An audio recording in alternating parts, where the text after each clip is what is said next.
We look back now at the first quarter results. We look at the top line and how it drives to the bottom line.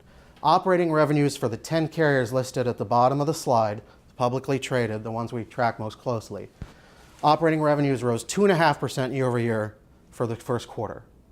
That was actually complemented this time by a 1% reduction in total expenses, which drove the significant improvement that Gene talked about in our profitability, leading to a much smaller loss for the seasonally difficult first quarter of $552 million, which translates to a loss of $3.30 per enplaned passenger.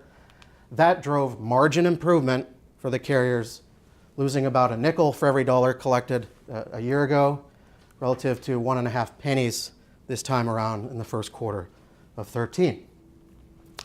Now, how does that stack up compared to some other companies that reported results for the first quarter?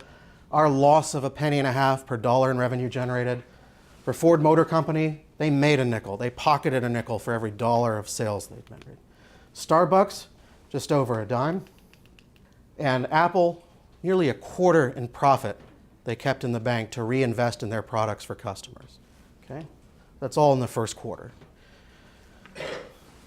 An examination of published schedules shows that for the first time, all the way since the first quarter of 2008, post-recession, we at last have year-over-year growth in domestic seats and domestic flights.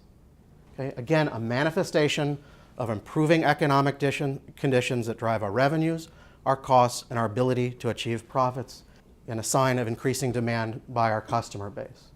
Okay? Improving balance sheets have enabled reinvestment in many facets of the business.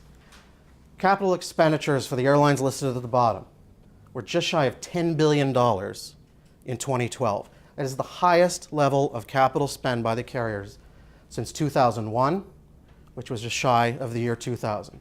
We saw very low levels all through 2002, 2010, with no coincidence, an uptick over the last few years of our financial fortunes have improved modestly. Billions invested, aircrafts, engines, winglets, spare parts, ground equipment, passenger terminals, maintenance facilities, bag carousels, carts, and scanners, in-flight entertainment systems, kiosks, mobile technology, and the like.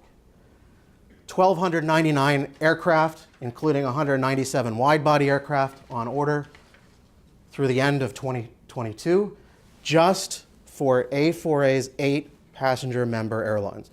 This does not include cargo, and it does not include non-member carriers. Just for these carriers alone, 1,299 aircraft.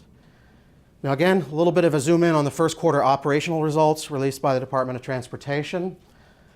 Seasonally challenging always with winter storms as the first quarter, and yet in historical terms, we again achieved an 80% on-time arrival rate for the first quarter, only to be outdone in the past 10 years by a year ago of 84%, when again, according to FAA's Air Traffic Organization, we had exceptionally better weather a year ago, and Dan will dive into that in a little more detail. Again, in historical terms, a very low rate of oversales, mishandled bags, and customer complaints, just over one per every 100,000 system-wide passengers.